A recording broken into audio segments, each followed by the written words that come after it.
ETF index mutual funds నేర్చుకుని stock మార్కెట్లో రాణించాలనుకుంటున్నారా? వెంటనే ఈ నెంబర్కి కాల్ చేయండి.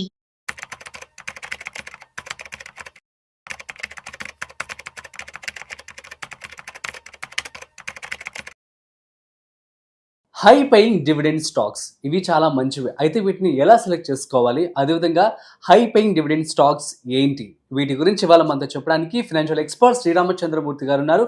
సో వారి మాటల్లోనే మరింత సమాచారం అడిగి తెలుసుకుందాం. హాయ్, హలో, నమస్తే, వెల్కమ్ టు సుమన్ టీవీ. నేను మీ Rajeev Pasupuleti. So let's start. So hi sir, నమస్తే. నమస్తే అండి సార్, డివిడెండ్ స్టాక్స్ అందులోనే చాలా పాజిటివిటీ అని ఎక్కువ రిటర్న్స్ వచ్చే ఛాన్స్ ఉంటుంది అండ్ ప్రాఫిట్ కూడా ఉంటుంది. అవునండి. So high paying dividend stocks ని ఎలా ఫైండ్ అవుట్ చేయాలి, అదేవిధంగా ఏ స్టాక్స్ మన ప్రేక్షకులకి మీ మాటల్లో?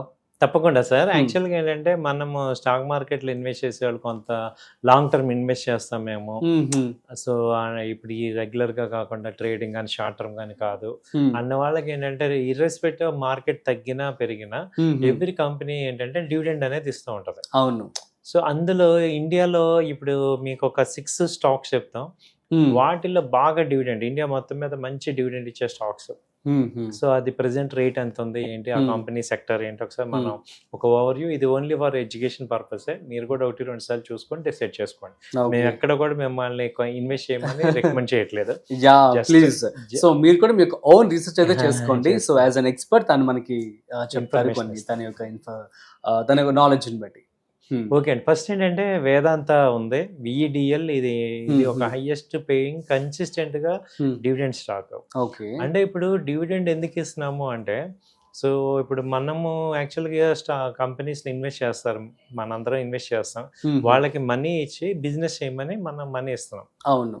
ఇప్పుడు ఆ బిజినెస్ వాళ్ళు చేసి ఇంకా తీసాక ఆ ప్రాఫిట్ తో ఇంకా ఎక్స్పాన్షన్కి వెళ్ళొచ్చు. ట్రూ. వెళ్ళే స్కోప్ ఉన్నప్పుడు ఆ ప్రాఫిట్ ఎక్స్పెన్షన్కి వెళ్తాం. జనరల్గా కంపెనీస్ అన్ని ఎక్స్పెన్షన్కి వెళ్తాం. అవును. అయితే ఒక స్టేజ్కి వచ్చాక సాచురేషన్ అయిపోయి బిజినెస్ అంతా అలా ఇక పొటెన్షియల్ ఇంకా ఎక్కువ వెళ్ళినా కానీ లేదు అనుకున్నప్పుడు అప్పుడు ఏం చేస్తారంటే కంపెనీ ప్రాఫిట్స్ని బ్యాక్ ఇస్తారు అనమాట. సో ఎక్కువ డివిడెండ్స్ ఇస్తున్నాము అంటే ఇక్కడ డివిడెండ్ గ్రోత్ రెండు చూసుకోవాలి. సో డివిడెండ్ ఇచ్చే కంపెనీ ఎక్కువ ప్రైస్ గ్రోత్ చూపించలేరు, అలాగే రిటర్న్స్ బ్యాక్ ఇస్తున్నారు కాబట్టి బిజినెస్ మీద వచ్చే అమౌంట్ ని బిజినెస్ ఎక్స్పాన్షన్ చేయట్లేదు కాబట్టి వీళ్ళు బ్యాక్ ఇస్తున్నారు. అది మైండ్ లో పెట్టుకోండి. అవును. సో ఇప్పుడు వేదాంత వచ్చి ప్రెసెంట్ 442 ఉంది. ఇదేంటంటే దాదాపు 25% ఎవ్రీ ఇయర్ డివిడెండ్ ఇస్తూ ఉంటుంది. 25%. విడిఎల్ ఇప్పుడు 440 ఆ రేంజ్ లో ప్రెసెంట్ ఉంది. ఆ తర్వాత వచ్చి కోల్ ఇండియా. ఇవి కోల్ ఇండియా కూడా ఏంటంటే ఇప్పుడు ప్రెసెంట్ 380 అలా ఉంది. ఇది కూడా 8% యావరేజ్ గా డివిడెండ్ ఇస్తుంది. సో కోల్ ఇండియా ఇప్పుడు 380 అలా ఉంది ప్రెసెంట్. ఆ తర్వాత తీసుకుంటే సెయిల్. మీరు అబ్జర్వ్ చేస్తే ఇవన్నీ కూడా ఇప్పుడు కోల్ ఇండియా కానీ విఈడిఎల్ కానీ ఇదంతా ఐరన్ అండ్ స్టీల్ ఓర్ అనమాట. సో ఆ ఎక్స్కవేషన్ ఇంకా మాక్సిమం అయిపోయాక వీళ్ళు ఇక సాచురేషన్ స్టేజ్ లో ఉంటారు. సెయిల్ అంటే steel authority of India limited. ఇది ప్రెసెంట్ 130 ఉంది రేటు. ఇది వచ్చి 11% డివిడెండ్ ఇచ్చింది. యాక్చువల్గా ఇది లాస్ట్ టైం 73 లో అనమాట. అక్కడి నుంచి కూడా అటు ప్రైస్ లో కూడా గ్రోత్ కనపడుతుంది, అటు డివిడెండ్ కూడా ఇచ్చింది అనమాట. ఇప్పుడు విఈడిఎల్ లాస్ట్ ఇయర్ చూసుకుంటే ఇది 260 అలా ఉంది, ఇప్పుడు 440 ఉంది. అలాగే కోల్ ఇండియా వచ్చి 200 ఉంది, ఇప్పుడు 350 ఆ రేంజ్ దాకా వెళ్ళింది. తర్వాత ఇప్పుడు టాటా స్టీల్, నాలుగోది Tata steel. Tata steel present ఏంటంటే 160 ఆ రేంజ్ లో ఉంది. ఇది కూడా మొన్న లో లెవెల్లో 95-96 దాకా వచ్చి ఇప్పుడు 160 లాస్ట్ 6 months ర్యాలీ వచ్చింది. ఇది కూడా 5% మినిమం డివిడెండ్ ఇస్తూ ఉంటుంది. ఆ తర్వాత హిందుస్థాన్ జింక్. హిందుస్థాన్ జింక్ కూడా మంచి డివిడెండ్ ఇస్తుంది. ప్రెసెంట్ ఇది 420 ఆ రేంజ్ లో ఉంది.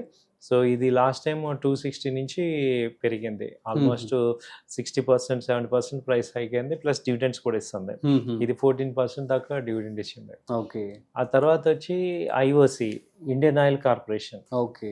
ఇది వచ్చి ప్రెసెంట్ 150 ఉంది.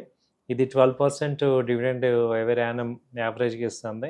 అలాగే దీని రేట్ కూడా 150 ప్రెసెంట్ ఉంది. అది అంతకుముందు 70 రూపీస్ 80 రూపీస్ అలా ఉండేది. డబుల్ అయిపోయింది.